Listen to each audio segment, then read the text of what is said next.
talk about you. I mean, I'm very fortunate to be a Facebook friend with you, and I always like to see where you're at around the world. And your Facebook posts have been very funny this year, but we'll get onto that in a little while. But last year, you were with Florence and the Machine. Tell us about 2019 in the world of Brad Madix. 2019 was 2018 and 19 were really busy years for me. Most of that was Florence and the Machine's tour on her last record, and I think I started that in March of 2018, and we did our last show in September of 2019, something like. And then I went straight to Sarah Bareilles, and then from there I went straight into some Katy Perry shows. And on March 11th, 2020, I did my last show with Katy Perry, and I've been home ever since. Now, there's more strings to your bow, and in addition to all your road skills that you've honed for the last 30 plus years, you also got a business in Walnut Creek, Diablo Digital. Tell me more about that and how that's been impacted this year as well. Diablo Digital is a company that rents out multi-track recording systems for live concerts, and we tend to, as opposed to showing up and recording a show, we like to at least rent out a system to do the entire tour so that you can record all the shows on multi-track. And then it's born out of some frustration we had. Greg Price is my partner, and he's Ozzy Osbourne's engineer, has been for years. It was born out of some frustration we were having with trying to find systems and rent systems on our own. So we basically built our own systems. So we're up to 40-something systems. We're renting out several on the U2 tour, a couple on the Rolling Stones, and here and there and all over the place. And in March, they all stopped working.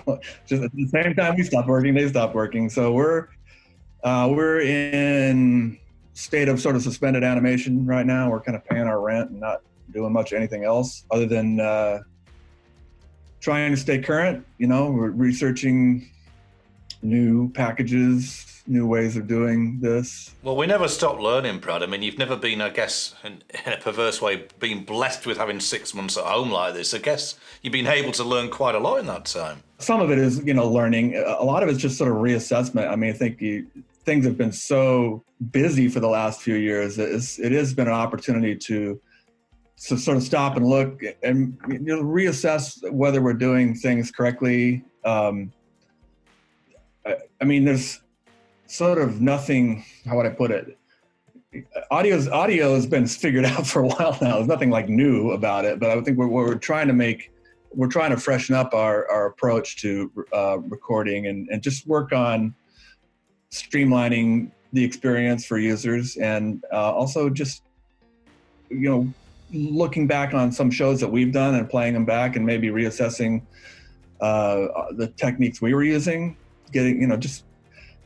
It's not so much a learning process, but a chance to practice in a environment where it's not, the show is going to happen in an hour and you just have to throw it together. I mean, prior to you being taken off the Katy Perry tour, 2 months prior to that, I really felt for you, Brad, and my condolences to you and the whole crew, because I know you were part of an extended family with the band, but Neil Peart passed away.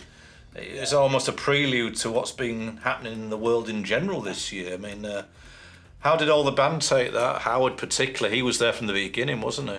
Howard was, I want to say, one of the original members of the Entourage. So there's a sort of a close-in group of people that were aware that Neil was ill, and I was one of them. He and his family wanted to keep it out of the public, so everybody respected that. We didn't talk about it unless we happened to get together. But still, even knowing it when I found out he had passed away, it was a shock to me in a way. I mean, it surprised me. And I sort of knew it was coming, but it was still a rough day. And like you said, sort of the beginning of a very weird year. I'm talking about it now. It seems so long ago, but really only 6 or 7 months now, right? Yeah. So Yeah, but thank you, and everybody's. It's nice that everybody expresses that to me, and just that everybody has such a respect for him. Now, I did as well. So with the We Make events here in the UK, and you've had your own We Make events on the 1st of September in America. Did you light your house up in red, or did you show any solidarity? We did not light our house up in red. We have we loaned out. We actually have a corner of our warehouse that has some lights in it, believe it or not, and they're LED lights, and we loaned them out for venues locally to light themselves in red. You know, it's interesting. It's a very not well understood and well known niche. Although it's a large business, but it's not something that a lot of people are aware of, and that's on purpose. You know, we don't want everybody to come to the show to be aware of us, but I think people are now becoming aware of us, hopefully. No, so everyone's fallen through the cracks, not just in America, but throughout the world. It's a profession that's not recognised.